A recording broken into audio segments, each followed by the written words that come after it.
Hi everyone, welcome to a very special episode of Second Act Actors. This is the live recording of the Craft of Casting panel that I was at and got to record at the Sundance Film Festival. It is moderated by two incredible gentlemen who you may be familiar with, Richard Cambridge and Darren Darnborough, the creators of WeAudition. If you haven't listened to it already, push the old pause button and take a listen to my episode with the WeAudition founders, and then take a listen to this one. So this is an incredible event that happened at the Impact Lounge at the Sundance Film Festival. It features three powerhouse female casting directors from the US of A.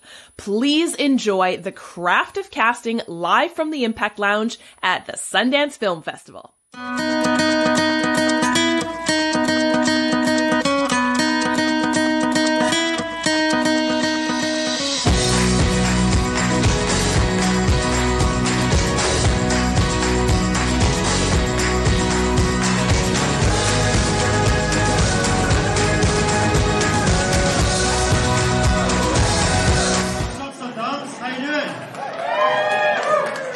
Everyone in the house tonight, are we awake? Yeah. Thanks for being here, really appreciate you're here. How many actors have we got in the house? There's a couple going. How many producers in the house? How many financiers in the house? You watch the movie silent and run away, right?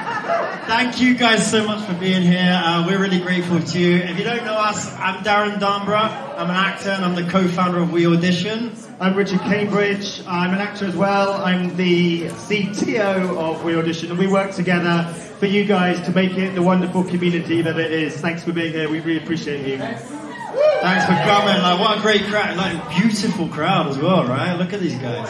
And, we do these events around the world because we like to provide good information to the community of actors and casting directors and people like that.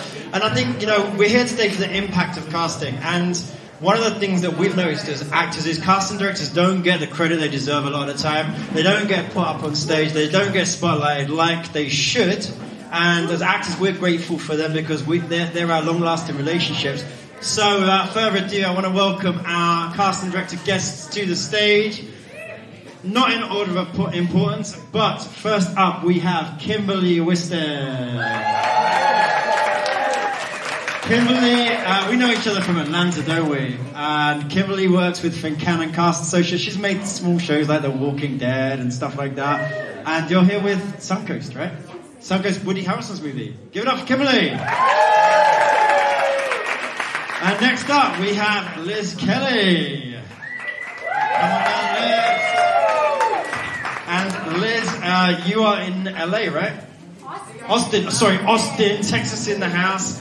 And Liz has a movie here called Hitman. Richard Linklater's Hitman. Give it up for Liz. And last but not least, Jamie Ember.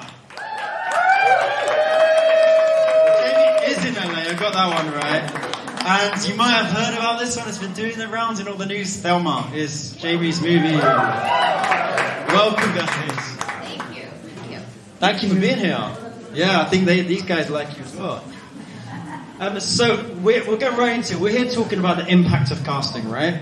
And so what we really want to explore is really kind of let's get some tangible tips to take away for the crowd and some interesting information about how you guys do your job. But what do you think the impact of casting is on film? Because we all know, a big star can make a movie or a great ensemble can make a difference to award seasons.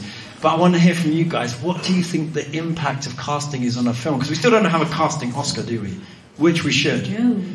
Right, so if anyone's voting member, yeah. We have a British BAFTA, I'm just saying. British BAFTA, there's an Emmy, but... The president of the Academy is a casting director. David Rubin, right? Yeah, and still can't get it.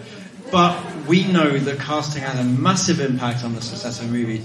Tell us about a situation where you've seen that be the case. Like, I know every movie, but something specific where it's made such a difference. I did a movie last year called National Anthem that was about the queer rodeo scene in Arizona. Yay! And that was really meaningful to have to find people that really exist in that community and give them the space that they haven't been given before. And to me, that's my favorite part of casting, and the most important part is giving people a platform, using what I can to show up other people that these people can do what you need them to do, and look at how amazing and special it is. Yeah, absolutely. I think so much of who we relate to when we watch something is the face of the actor, and we associate so much of the success of the project with the actor. It's the faces of the actor on the posters. You know, it's who we want to see ourselves in. So, yeah, I just think, I mean, it's make or break. And I'll just add to that. I think one of the unsung heroes of casting are your day player roles that really fill out your cast. I mean, those actors make or break a film. It's really important to find strong actors who really fit those roles to make the film. I've got a question as well that adds on to that. We touched on it earlier, just briefly, personally. If you have a big star of a show, does that make your job easier? How do you have to fit around that? When do they come on board? Do they come on board before you're hired, or do you sometimes hire those in as well? Depends. Yeah, I mean, it really depends on the project. It just depends, on the progress of it. But of course, yes, if there's someone very recognizable, people, everyone listens a lot more, and they're ready to be a part of it. So when you've got a project like that where there's a huge star and you're filling these other day player or TV guest star roles, those roles are important enough, but they're not the star. For the actors in the room, what's the best way they can approach a role like that in order to not only book that role, but then be impactful on screen without doing too much? Because I think that's a kind of fine line that a lot of people don't really get. I think, just kind of creating the character for yourself. I mean, so many times that one scene role doesn't have much else surrounding it. We don't know anything else about that character, but really bringing more to the character than is on the page really creates that character in the movie. And doing the work before your audition of who's part of this project, so that you can be honest in the character that you're creating, but also know the world that you're trying to fill out, so you're not doing a slapstick comedy when you're auditioning for a grounded indie. Yeah. And I will say too, obviously it's very intimidating if you know that there's a really, really big celebrity in the film and you want it so badly. But I would say sort of strip away that desperation, right? When you're in the read, like, pretend you have it. Like, you're worthy of being there because we have asked for you to read. So sort of strip it away and have fun and pretend that it's already yours and that you're on set and just sink into it. I think there was a Bryan Cranston quote that I liked. I think he talked about, I just started showing up as if I did the audition like I would do the job, and do it when. And that, I think with self-tapes, that's actually another fine line, because you want to do it in that way, and then now there's all this controversy or talk about what is too much. Do I need these fancy lights? Do I need to hire a film crew? God, you're shaking your head. Let's tell all the actors out there that what's the because we hear it from different sides, but what's the rules? Well, there are no rules, but have as clean of a background as you can so we can see you. But all you need is your phone and relatively good light. Don't do it in this room, or do it on here, but don't do it over there. We just need to be able to see you and hear you, and that's it. Be a good actor, right? Yeah. Well, the performance always stands out, no matter, as long as, once again, we can hear and see you, the performance always trumps. I mean, I've seen so many audition tapes, and you'll see them, people you can barely see, but as long as, they've got that knife in that. Right. I saw an interview with, I think it was Laura Rosenthal, who cast May December. She was talking with Charles Melton the other day about his audition and what she looked for, and she really was just like, I just want to be able to see your eyes. Mm-hmm. And that's really true. We just want to be able to look into your soul a little bit and see who you are.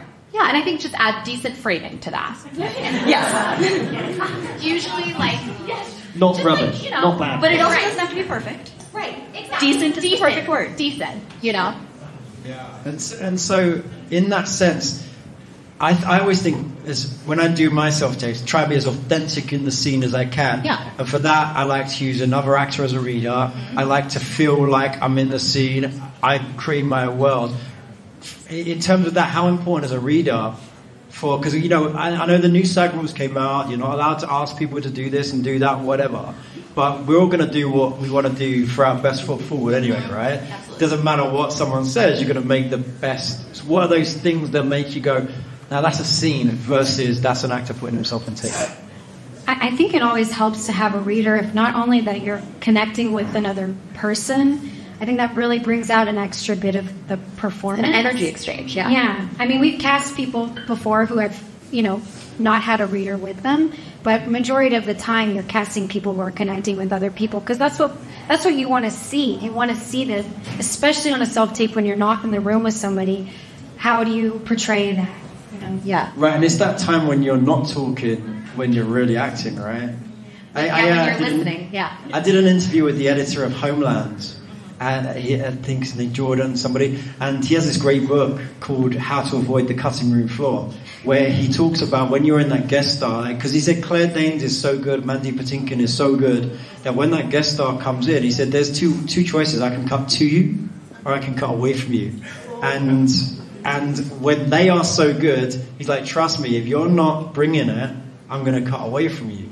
And I think I've always thought about that in auditions. Well, that's the time when you really want to... Right, so if you're waiting for the line that you've pre-recorded for yourself, we lose that discovery, right? We lose that sort of spontaneity of response. The thing that I find people always get really nervous about is getting lost in it and forgetting their next line. And at least me, I love when that happens, because you're not, that they weren't sitting there being like, okay, it's 4 lines until my line, it's 3 lines until my line, it's 2, okay, it's my line, right? You're actually listening to something, and then you got really invested in what the other person was saying, and so you forgot to respond, because that happens sometimes in real conversations. That's my favorite thing that happens. Yeah, I think anybody in narrative casting can agree, like, the lines are the least important part of the scene. If you don't get it word perfect, that's like the least important thing to us. There are some directors who care, but we never care. We don't. And for casting, and commercial casting, I think is different too. But I think for the most part, just if you're embodying the character, that's what we're looking for. Just don't do it for Aaron Sorkin, all right? Yeah, don't mess up his words. He's very... Yeah. And then, of course, SAG says you can't ask us to memorize, but we're all going to anyway, right? That's the job, right? But it's not about memorizing. It's about the ease that comes with knowing the material. So if you aren't fully off book, that's fine, as long as you knew the beats of the scene and where you needed to get to. To me, that's what memorizing is. Right, and understanding the overall tone, right? Like the beginning, middle, and end, Touching on that, do you think that you see a difference in performance when people come into the room or when they set a self-tape? Are they nervous if they come into the room? Do you see that and feel that? Nervous? I would say so. I mean, It's honestly been so long for me since I've had anyone in the room that I don't remember. Yeah, or an online room, like a live casting. Yeah, let's say that. It's nerve-wracking. Absolutely. That's why I love self-tapes, because you really get to do it as many times as you want so that you are sending us what you think is the best thing that you can do. Can I ask the room, all the actors, who prefers self-tapes? Who prefers in the room? You guys all live in LA, don't you? Where's everyone from? If you're in LA, LA people, New York people? New York, LA? Another country, not America? Toronto! Yeah. And so, how do you can't all answer once, but people in other places that aren't LA, New York, London, I'm from London, I live in LA, I still like self-tapes, because selfishly, I know other people are getting chances that they wouldn't get. You live in Atlanta, and I self-tape for you regularly, and I wouldn't have had that chance without self-tape. I think self-tapes, of course, there's good and bad to everything in this world, right? But our sheer level of access to actors that we would have never seen before. We can see 10 times the amount. We can be exposed to so many more people from everywhere. I mean, we really are kind of like in the era of the performer. It's the best time to be an actor. There's more content being created than ever before. Things are shooting everywhere. Certainly not just in LA and New York, everywhere. And you can live everywhere. Because you can do your self-tape, you can zoom in. And yes, technology is hard and you lose that energy exchange. But it's the sign of the times. And it's also, we know that that's happening. Yeah. It's not like we watch a self-tape and we think, oh, they had no energy. Sometimes we do if they actually had no energy. But it's, you know that you're talking to a camera and it's weird, and when there are chem reads over Zoom and you know that there's a slight lag or there's going to be someone's internet's going to die, like, we know that. To us too. And everyone in this and we're all panicking. Yeah. And especially living in Texas, you know, we in Austin, right in the center of the state, we'd have people traveling in from Dallas, Houston, San Antonio, just for a 5-minute audition sometimes. And it really is, it just makes it much more accessible for people who live even in the same state as you know, to audition for you. It's sort of unreasonable, isn't it, when you think about it? I mean, not even that long ago, like 7 or 8 years ago, I flew to New Orleans for a callback. It was with Rob Reiner. So I'm like, yeah, I'm doing this. But when I think back now, I'm like, wait, I booked a flight the day before, so like expensive, hotel, stayed overnight. I'm so glad I don't have to do that anymore, you know, because this technology allows that. So let's jump forward to the future. This is the now. The now is self-tapes, whether we like it or not. But what's the future? Where's it going?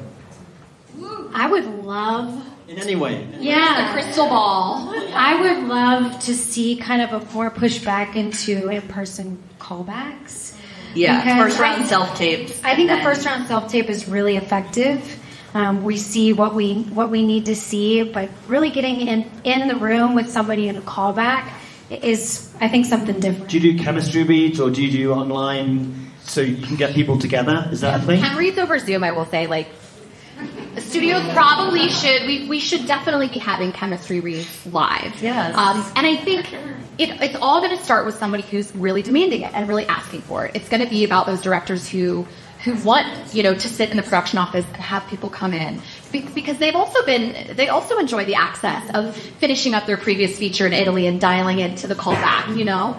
So, and then it's also the production companies that don't want to pay for the office space. That's the thing where I would happily go back into an office, not happily, medium happily go back into an office, but I'm not going to. So was that the pandemic that impacted that? Have you seen a complete change in the way you do business since the pandemic?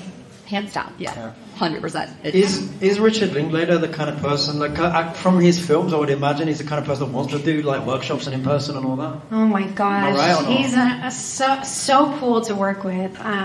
He wants to meet everybody he casts for Hitman.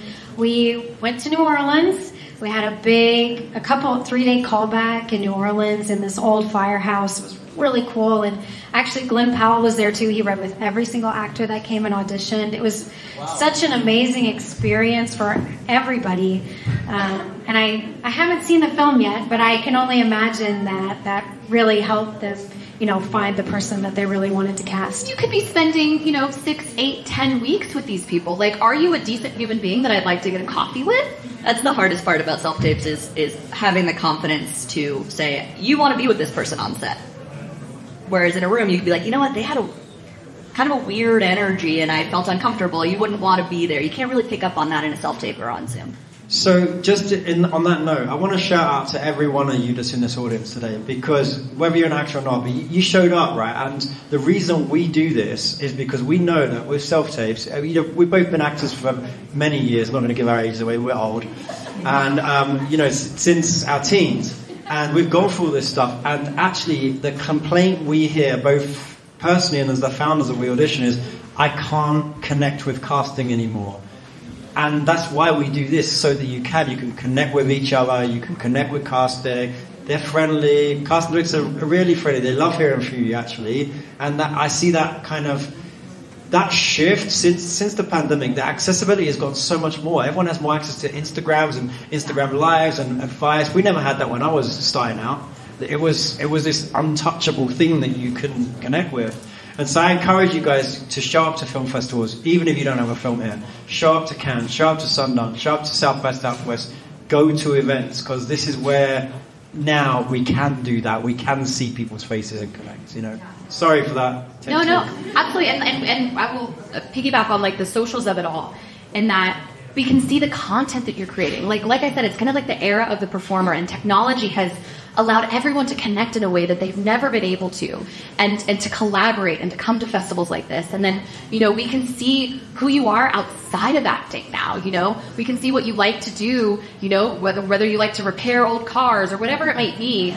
That's a strange hobby I just thought of. But I do know an actor who has that hobby. Same. Maybe that's what I pulled from. But like, we can now see you as these like well-rounded humans that it can better inform like why we're reading you for what we're reading you, and what you can sort of bring to it. Because at the end of the day, like, we're looking for humans. And is that social media that you look at? Is Yeah. that so when we say that actors should have their social media, it's not necessarily numbers you're looking at. No, it's just like your essence. Yeah.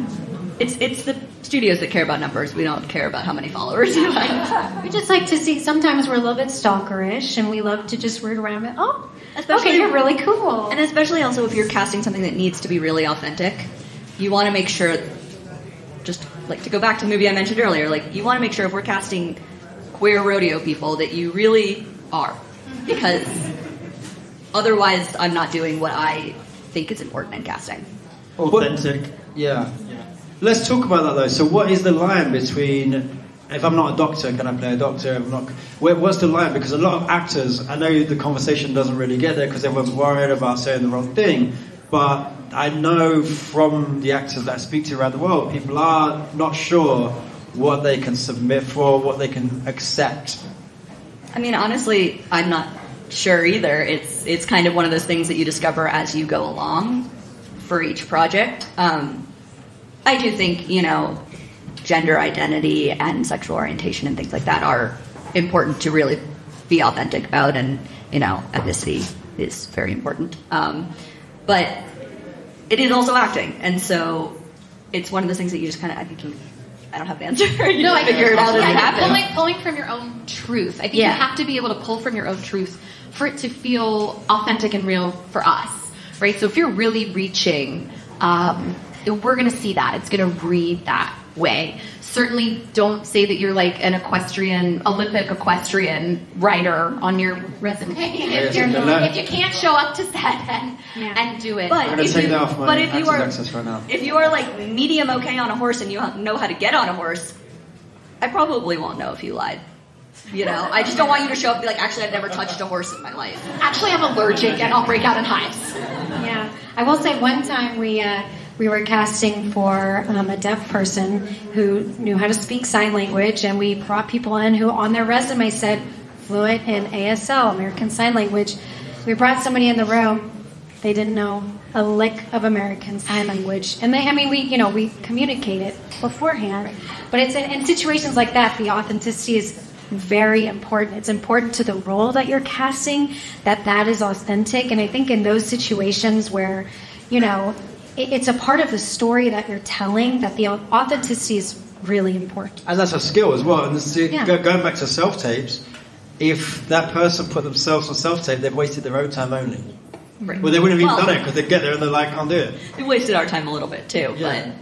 But what I'm saying is that coming into the office and taking up that space is very selfish when they can't do the job they're being asked to for everyone, right? So, yeah. It's not doing you a favor, right? So I've got a question about advice, really. We've got a lot of actors in the room. If someone, say, I'm taking this from our user base, really. If someone had a couple of co-stars, say, they're working actor, they have an agent, they know their job, what would be the best thing or the most impact thing that they could do to move them up to that next level, maybe to a guest star or maybe to a series regular? Is there something you can advise actors that they could be doing in their career? No, it's funny because I was having this conversation with an agent this morning. And what we had come upon was, it was one of his clients that I had cast in a show as a couple day, not even guest star. And she was just so wonderful to work with and came so prepared and was so happy to be there that they wrote her into more things. And then they called her in, they said, we have an episode for you. And she said, well, I booked something else. So I can't do that. And they said, okay, we're making you a series regular so that you can't book anything else. Because we like you. Consistency. I think consistency. Also, like, you know, getting gritty with your rep. You know, that's a huge part of it. That's a huge. Say that part again. of it. Getting gritty. What does that mean? I don't. Getting real and expressive. Letting them know, you know, what you expect in the relationship. I mean, it's a mutually symbiotic relationship, or it should be, right? And let them know what you're thinking, and of course, if they're good, they're going to advise you well. But I would say consistency, and that word just kind of like keeps coming up for me, and showing up and doing the work, staying positive, doing things outside of acting so that you don't get jaded and bogged down and discouraged. I think that thing about the rep thing is interesting because over the years in different countries that I've been in, I know I've got better at this myself, but also when I'm speaking to younger or less experienced actors, there's this fear about talking to the rep, and I'm like, it's your career. They work for you. Yeah, they work, you know, but we all know that the dynamic can often feel like the other way around. But then if you're not assertive about what you're doing, and then of course you've got to deliver, you've got to get your stuff in on time and have your profiles all good and whatever. You can't expect somebody to work for you if you're not doing the stuff yourself. But I think a lot of actors could do better in being assertive and their direction and knowing what they want and just being like, no, this is how I'm doing it. And in their auditions as well, just do what you want to do as an actor, not what you think someone else wants all the time. Always. And I'll say, have your agent fight for you. Tell them your goals, like what you want. And they reach out to us and they fight for their actors. And I almost every single time an agent has reached out to us and said, I think this person would be great for this. Can they take? Unless they're not completely not right for the role, we always say yes. I mean, there's no reason for us not to. If you've got somebody fighting for you that hard, we would be silly not to see that. Sometimes we need to be reminded. Or sometimes we are wrong in what we thought we were looking for. Yeah. I think it's really important to know, when I do general meetings with actors, the first thing I always ask is what kind of thing do you want to do? What are you interested in? What do you like to watch? What do you want to be in? And I think it's really important to know what kind of actor you want to be, because there are different kinds, right? Do you want to be a network star? Do you want to be an indie star? And it's okay if you want to be all of it, but what do you enjoy the most? Because then I write that down and I have my little list that when I'm looking for people, I'd say, oh, okay, they're really interested in doing these really grounded dramas. Great, I'm doing that, I'll bring them in. That's really interesting. Also, Jamie takes generals, so we know that. I do actually enjoy that. So for the producers in the room, if I'm looking at you three and you're from different locations, which is great. I love the fact that we've got that, because actually some of the best work that I see different actors, myself included, do is all from different places actually, and you see that roundedness. It's not always LA and New York or whatever, but producers that are doing an indie, they want to get you on board for the next project. I know a lot of people don't know how to do that. So can you walk us through, if you're an indie producer with an idea and you know which kind of cast you need to get or want to get to, say, raise your budget, at what point do you guys come in and help do that, and how do they contact you? How do they book you? How does the structure work? Anybody, I'm available for hire. Very expensive. At what point? If I had a script, is that too early? If I've got my stars, is that too late? Where? Can you get us our stars? Yeah, I think so. I think obviously we'd love to respond to the material. Script is perfect. Having someone attached is great because it kind of helps us get the ball rolling, right, and drive interest. You mean director, or you mean cast, or mean star, or who do you mean? Anyone. Any of the above. Yeah, I think someone who has a great reputation and decent body of work. But also, I really do think that we kind of are in this world of creation and independent movies. Hello, Sundance. And you never know what something could be. You just never know. And that goes for roles, and that goes for all of the above. So I think if someone comes to me and they're interested in working with me and I respond to the material like, hey, it's a gut instinct. And is that always for a fee? I'm asking for independent filmmakers out there. Would you always come on board only if you were paid to do that? Like, is it a set amount of money, or do you work on points, or? No, I think it depends. If I have a relationship with the person, I think if I have history with them, I think if I've seen some of what they've done, I think, you know, you weigh it all. Have I worked this year already? Is an important one. Yeah. You know, things are expensive, but yeah, it's for me when I read a script, it's, did I picture people? Could I start making lists already while reading this? Can I sell this to somebody? Can I call an agent and say, your client needs to do this, and here's why? And we're creatives as well, you know what I mean? You know, if we find a script that we love, we want to be part of that project. We want to help make that come to life. We love casting, that's why we're in this. And if we can make an amazing film, we want to be there on the ground floor. It's wonderful. Thank you. Do we have any questions from the audience? John Mawson. There should be a mic for you. You probably won't need it, but there should be one. That's just arrived.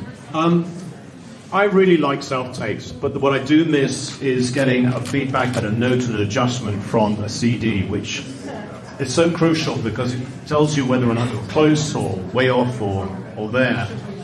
So, you saying that we should come with a callback is great, but that's one of the things I do miss is getting a note, getting an idea.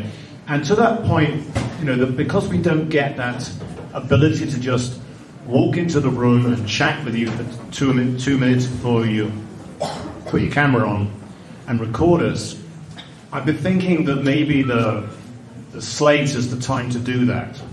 And we get told, in the slate, you must put your height and your location and this, that, and the other, and can you work in this country? And I've always been rather rigid about it, and I'm just starting to wonder whether, if you spend a couple of minutes just talking about yourself, or 30 seconds before you give that information, is that something that you would like, or is it like, oh, shut up and get on with it?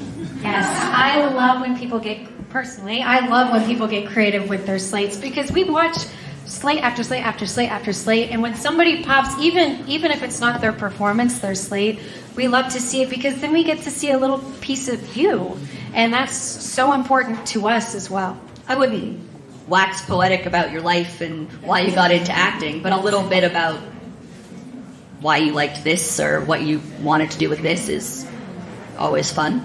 Thank you for the opportunity. It's lovely and wonderful. Just kind of like a break from the, from your acting moment, so to speak. I was just going to say, also in regards to notes, you can always email us and say, is there any feedback? And sometimes the feedback really is, you did a nice job, it's not going further. And that's really what that means. It's not a lie. You did a good job, somebody was better. I don't have a reason why. It's just a gut feeling someone was better. But if there is something you could have done, we tell you, and we give you an opportunity to do it again. 100%. We will adjust you if we see the essence. If we see it there, we'll give you a note. I know it's really hard because, like, self-tapes, it's like you press send and it goes into this, like, nebulous netherworld, and you're like, where did that go? What happened? And I know every office is different. We have tried to kind of at least implement, of course, if you're being seen by the producers, like, we do try to let everyone know, because it helps protect us too with availabilities and what might be coming up on your schedule. And I also think that, like, it's a win if you keep getting asked in, right? Yes. You know that, like, you're doing something right. We're still seeing you. And so that's kind of like little micro moments of feedback. It's a numbers game. It can be hard, with what's on our plate, and we know that it's so difficult on your end. But we try to do what we can, for sure. Should you slate in character or in accent? It's a fine line. Some work, and I'm like, hell yeah, this is awesome, and maybe not. On the night. If it feels right to you and it feels honest and good to do it, then it feels honest and good to watch it. If it feels like you're performing, it's probably not the right move. Sorry, could I just do a quick follow-up question to that? So I'm a Brit, and I go up for a lot of American roles, and I've got a good American accent, and I train in it. If I'm slating, do I slate as a Brit and then go into American, or does it? Yeah. That was sort of why I was asking, but I was afraid to say. But I would say, if you're going to do that, do in your slate what your work status is in the United States. Yeah. Because I'll hear you do a British accent, and I'll say, oh no, can they work here? Because if it's in India, I can't get you a visa probably. I don't have the budget. So if you're gonna do that, yes, but also just give us a little bit of context. I have a question. Vincent. I don't even wait microphones. I'm there as a ball producer. So, ladies, lovely to meet all of you guys. Thank you. Now with the SAG being back on strike, now they're offering the casting director the talent to do a Zoom. How do we adjust with this? Because I want to see the actors that I want to cast in my movie, but then you're doing all this Zooming as opposed to one, character actor and another looking through tapes. Did you all hear that? Yeah. Processing. Right. So is the question that, like, if you want to see your actors live, Right. you got to ask. You see, right? And we should accommodate. That's why you hired us, and we should make it happen to the best of our ability. And hopefully, actors will do what they can. But again, we are moving into this digital age of access, and so you might find that there is a lot of Zoom requests and self-tape requests. But in terms of the SAG rule, we do need to make available a window of time to read with actors over Zoom if they ask. And so when you do that after the Zoom call, so then you then send that to the producer. And so now is your work a little more because of that? Is our work a little bit more? Like because I had to record a Zoom and then put it together and send it? It's about what it was, It's like as if we were holding an in-person audition and also watching self-tapes. It's basically what it was. Yeah. And many people requesting those? Because I see in the audition notices now. I'm getting a ton. I'm not. I've gotten maybe a couple. I think, honestly, I think actors have found the flexibility that they have.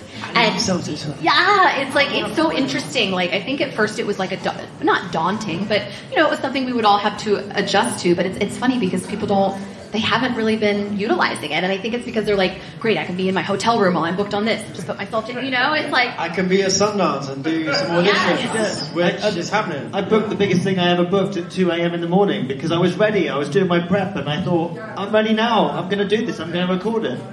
Maybe in the morning I didn't. And you got an online reader? And I got an online reader. From where? From where did you get an online reader? Because your wife wasn't available at 2 a.m., right?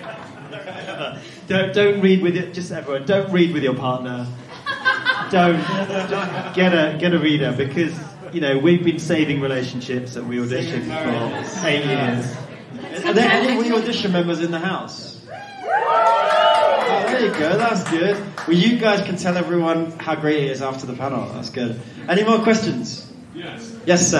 I'll just be loud. So, what are your preferences for how actors can keep in touch with you when we have useful updates and we've already had a relationship in some way? Maybe we said go to class or audition for you.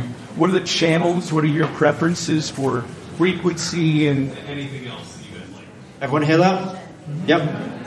I'd say an email is the best way to keep in touch with us because we're not always as readily available as we want to be, but that gives us time to look at your new short film or anything that you send us in the time that we have. And I love looking at those, it's another way to keep connected with actors, especially nowadays. I don't know about y'all. No, I feel the same, but I also don't necessarily expect an answer. It doesn't mean we didn't look at it. It just means I didn't have anything great, congratulations. This is awesome, and I'll keep you in mind for something. But there's only so many times I can send that email to you. So I've heard a lot as well that being brief in those we hear it a lot. Being brief in those is beneficial for casting, and so it's not a big thing to read through. Is that fair? Yeah, I have a few things. I love when, especially if you're in the city with where I am, I love knowing if you're doing a comedy show or if you're doing this theatrical production, giving me a shout out, be love to see you there. I love that.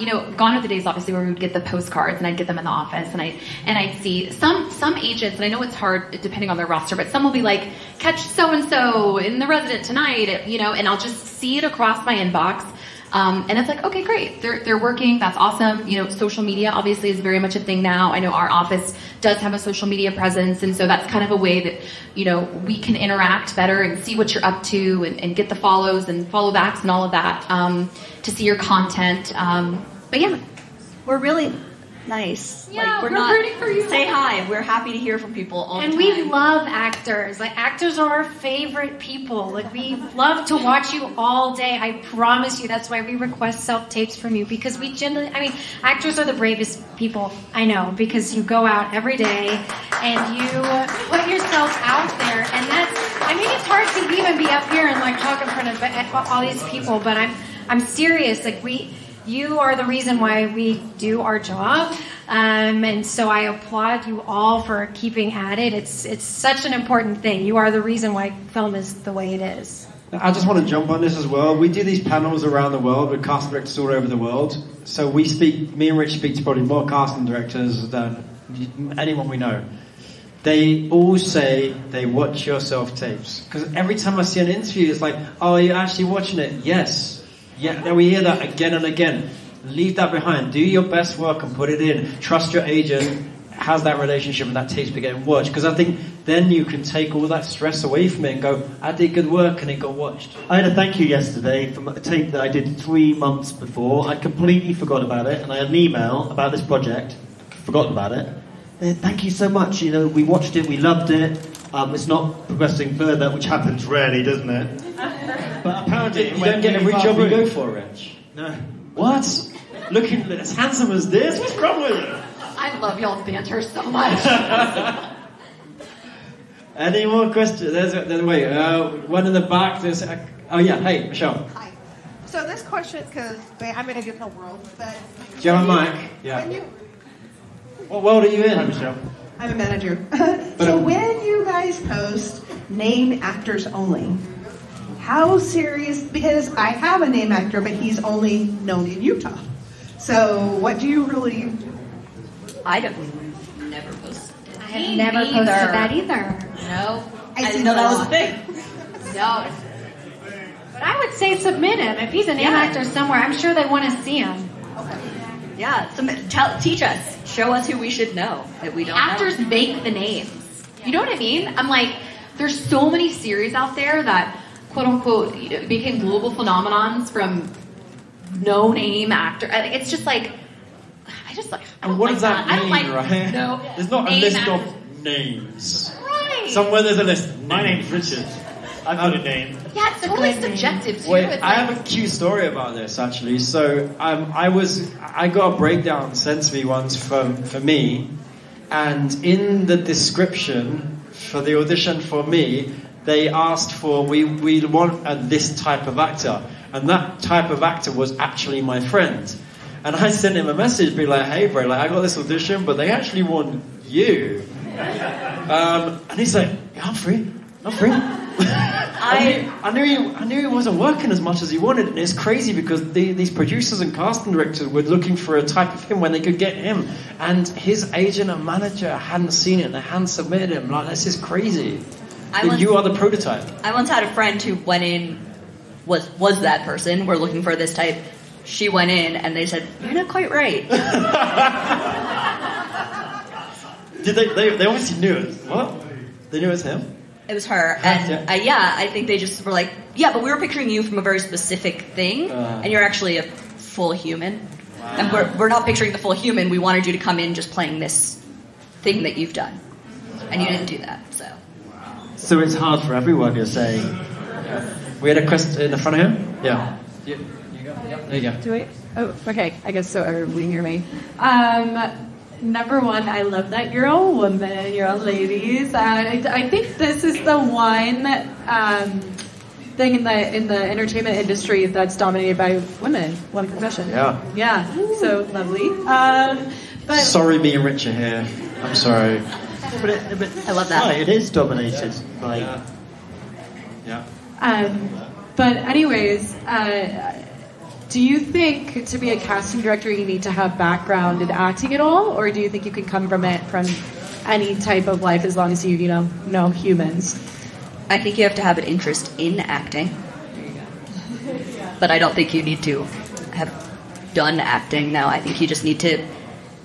You need to have an interest in cast. I don't know. I think in people reading, it's like you have this kind of like innate intuition. I think being passionate about the craft, loving television and film and all things narrative and oh yeah, that guy was in that and then he was in that, and you know what I mean, like that just kind of like overall awareness.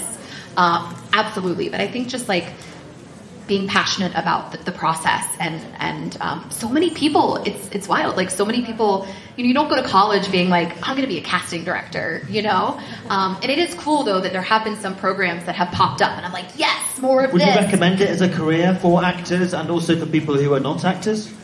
I can't imagine anything else in this world that I would do, so obviously I'm a little biased, but yeah, I think it's pretty rad. I do. I think you get so many sides of the coin. I think it's business mind, it's creative mind. I think you're a liaison. I think you want to bring people together. You want to collaborate. It can be love-hate. I mean, It is a job at the end of the day. Yeah, there are days where I don't want to be doing this, but there are also, the majority of the time, it's really magical. I think it's a wonderful profession for an actor as well, because I think it helps take you're not as nervous anymore when you audition, because you know exactly what's going on behind the scenes. That we've seen, this many people are writing today audition on the same thing, and you shouldn't be nervous. And you also know the things that we say when we're watching tapes. We're not sitting there saying mean things. Right. But you know that we're not actually doing that. We're supportive of everyone. Some people just weren't as good as others. And it's nice to hear that, I think. Do you have any not good ones you can tell us about? What's the worst not good audition? Go on. You don't have to name the person. Just tell me what happens. Does anyone want to hear that? I want to hear that, right? There's always, in the room, there's always someone that makes you uncomfortable. There's a question over here. There's a question over here. Yeah. Back here. Yeah, just jump in. Hey, how you doing? Thank y'all for having this, by the way. Just out of curiosity, when you're looking for talent, for example, are you all preferring to work with someone who has representation in an agent? Is there a requirement, or is this a scenario where you make out the box in time to say, hey, I just like that talent, I like what I saw on social media, I'll go for it? Or is there a requirement to have that agent back you up in this type of situation? It's a combination of the two. It depends on the project. For sure. I think that obviously having representation is kind of gonna help move you along, but sometimes we're looking for things that are so specific that we're definitely combing social media and looking for the needle in the haystack. So I think first foot should always kind of be like, I need to secure representation. But sometimes we're definitely going to direct hires. It's hard for us to keep track, I think, of all the directs. I think that's what agency representation helps us with as well, with organization, right? Yeah, and we in Austin we do a lot of real people casting, and we don't necessarily at all need somebody with representation, but we don't post all of our casting calls publicly. So without a representative, a lot of times you don't have that same opportunity to be submitted for all the roles that we are casting. Thanks. One over here. Great question. Great question. Hi. I wanted to know, how important is social media following? Let's say that you have tons of followers. Should someone like that lead with it? Or if you don't have any followers, does it matter? I'm just curious. Are we trying to get I don't personally care. It's also, casting I don't think cares. Producers, the money people care. And they'll tell you if they care. But yeah, I never scroll into that email. I never look at them. Yeah, I'd say for the most part it's not that important. There might be some certain times where they're looking for that specific person with a big following, but most of the time that at least our office casts something, social media following is not important. Okay, and I just have a quick question based on the last one about representation. When an actor wants to move up, level up their roles, you're a co-star, you want to start getting some guest stars, you're a guest star, you want to start getting a series reg. How do you recommend an actor does that? Because you can be a reasonably recurring guest star in a series, and then everyone forget about you, and you're back to that square one. So when should you level up, and how do you communicate that to casting or agents, or do you guys decide for us? You audition for it. You tell your agent, I want to start moving up in this, and then you start getting pitched for things, and we start reading you for it. And sometimes there are times where I've seen people, especially in this new self-tape world, where I'm not saying first round I can only see people from CAA because we need people that have done series regulars. I'm seeing everyone, and I have run into a couple times people showing tapes being that this person's really good, and the producers or the director saying, I don't think they can handle this role because I haven't seen it.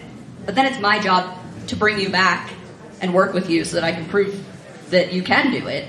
Yeah, so I think you just do it. Do you get offended if we turn down a co-star audition or a guest star or whatever level we are? It's your prerogative. Right. You know, because I think there's some actors that are like, oh, if I say no to this 2 lines, they're going to blacklist me. They're never going to want to work with me again. Yeah. There you go. There's too many people in the world for me to remember. You got one last question. Like there's no list of names, there is no blacklist. Right? Got one last question here at the front. Hi. I'm an actress from Germany, so I was wondering, is there any chance to be casted in the States, or do I have to move here before I contact you?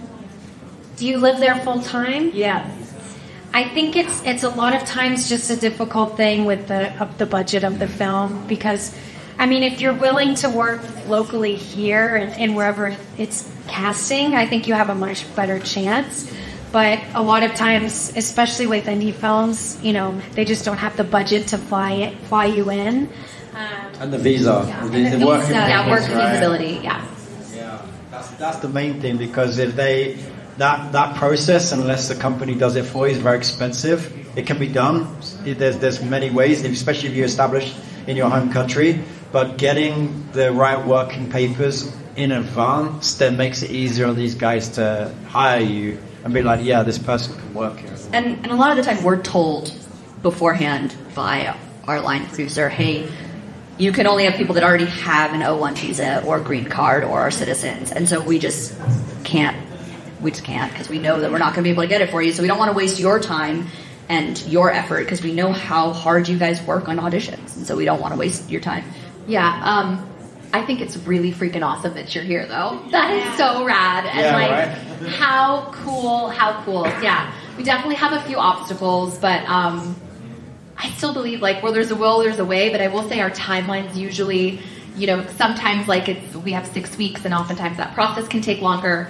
But I just really hope that something really good happens to you for being here at Sundance. What's your name, by the way? Sorry, what? What's your name? Leah. I have a recommendation for you. In Europe, try and get your stuff in front of Nancy Bishop and Lucy Lennox, because they are both casting directors that cast very internationally from Europe. I know Nancy. You know Nancy. There you go. Right. So because that's another way in, is getting these US productions from the local offices. And once you get one, it's easier to get the next visa. Once you have a visa, you already have all you know what documents they need, so it's easier to get the next one. Okay. Well, I think we one last question. One last question, we're going to wrap up. Go on. All right, look, guys. What is the best city to be in the States as an actor, you think? The best what? Best city to live in. I don't think it matters anymore. Yeah, it doesn't matter at all. Sometimes it doesn't matter. If you can be where you need to be when shooting time comes, you know, it's just about, like, where work is shooting, and it's shooting everywhere. I mean, it's like the Southeast and Vancouver and Toronto and Pittsburgh and Boston and LA and New York and New Orleans and Austin. I mean, it's Nashville. It's everywhere. So it's just about what you're willing to do and where you're willing to travel and what you can feasibly handle financially. I think be in the place where you are the happiest, because then you will do the best work. And add to that, be as flexible financially as you can, and get those credit card points in for air miles and stuff, and then you can be, But it's also helpful to be in a place that has a theater community and people doing short films and things like that, because the best way to get work is to be doing stuff. Yeah, I do think success is a multifaceted word, right? Like, if you're constantly striving, you know, to survive instead of thriving, that's no life for anybody. So it's where you feel most supported. Yeah. Well, guys, thank you so much for coming out here. Really thank you. And round of applause for you guys for showing up. That's coming up.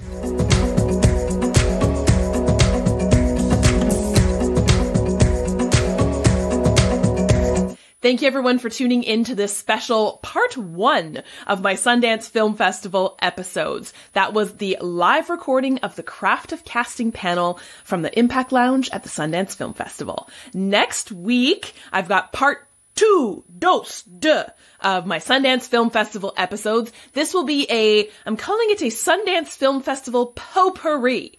I had the extreme honor of interviewing many people at the Sundance Film Festival, most of them at the Impact Lounge, where I was very, very, very honored to be the interviewer.